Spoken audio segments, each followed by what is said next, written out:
In the early hours of March 20th, 1584, Padre Juan Panayes awoke from a drunken stupor to find his servant girl Inés lying naked beside him. It was the morning after the Day of the Beast, and the skinny little body that had briefly aroused him during the previous night's festivities now took up so much room that he prodded her awake with his elbow, nearly pushing her out of the narrow bed. Inés knew what was expected of her. She crawled sleepily out from under the blankets and slipped on her dress and tied back her hair in the murky half-light before padding from the room to prepare his breakfast. The priest rolled over and squeezed his eyes shut in a vain attempt to ignore his parched tongue and throbbing temples. Finally he abandoned the effort and hoisted his heavy body upright. He sat on the edge of the bed in his nightshirt, with his large feet resting on the cold, tiled floor, and grimaced at the acrid smell of sex, wine, and stale beer, and the sight of the sagging purse on the bedside table. He could not remember how much he had lost, or whether he had lost it on cards or dice, but he knew that it had been a bad night. He told himself that there would be other games and better nights, as he went out into the privy to piss and curse the shriveled cock that had led him again to stray from the path of virtue. He rinsed it clean and sponged his face and body before eating the bread, egg, and ham that Inés had left him. After washing the food down with a glass of brandy, he changed into his vestments, first the white alb, then the amice draped over his shoulders, followed by the long black cape. Even when he had acquired at least the appearance of piety, the voice of his conscience told him that he was not fit to serve God or administer the holiest of sacraments. But in all his years in these mountains, he had never failed to celebrate the Eucharist, no matter what he had done the night before. Outside, the first red slats of light were spreading above the high peaks and the towering massif that separated God's chosen people from their enemies. He heard the stream flowing down into the side of the ravine, louder than usual as a result of the melting snows, and the first morning birds that he neither could name nor cared to name.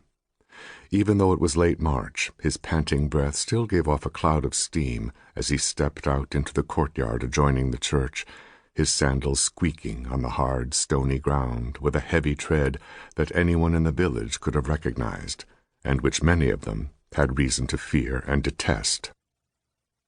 Father Panayes knew that his parishioners did not love him, but he had long since ceased to feel any remorse for the fact that a man of the cloth should be the object of fear and loathing. In another place he might have felt different, but not here, in Belamar de la Sierra. Its inhabitants were people from another world and time, savages and heretics, who showed more affection for the black-faced performer dressed up as a bear that they dragged through the streets on the same day every year than they would ever feel for the sufferings of Jesus Christ. Even now, in the penultimate decade of the 16th century, they continued to believe that this pagan superstition could expunge all the years' accumulated evil from the town. But as he had told them often enough, the evil was inside them. It was something they carried in their blood, that was passed down through their mother's milk and handed down from one generation to the next. Such people could never be saved, not even by the holy apostles themselves, and since they could never willingly embrace the faith, then even the fact that they feared him was a kind of achievement. On this particular morning, however, he took no satisfaction from the power he held over them, but only bitterness, resentment, and self-pity at the 7 years he had wasted in these mountains, when so many others who were just like him, and certainly no better, had obtained high positions in cathedral chapters in Segovia and Salamanca, or rich parishes and fat benefices in Castile, Valencia, and Andalusia, and other places where those who served God and his church could receive their just reward on earth as it is in heaven. After all the years he had spent in these dismal mountains, he deserved similar reward. And yet there was no prospect of any change in his situation, despite the many letters he had written to the bishop and the archbishop, pleading for a transfer to another parish, and reminding them of his selfless and unrelenting attempts to plant the seeds of the one true faith in such barren soil. No one understood or cared, and as he glanced up at the white bell tower with its horseshoe arches, the possibility of escape seemed more remote than ever, and as he stared at the dark, silent houses all around him, he began to run through the names of the congregants from whom he might extract something to compensate for his losses when the service was over. He thought he heard a noise nearby and paused to look around him, but the village was dark and silent, and the population was still recovering from the previous day's revelries.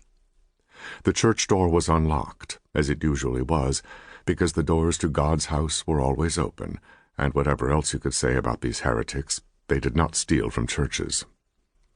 He pushed the heavy wooden door open and stepped inside. In the same moment, he saw the dark shape sitting on the first row of benches, wearing a cloak and a wide-brimmed hat. "What are you doing here?"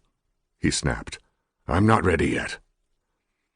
The man did not answer or even turn around, and it was only then that he realized that there were others standing in the shadows behind him, and he felt afraid.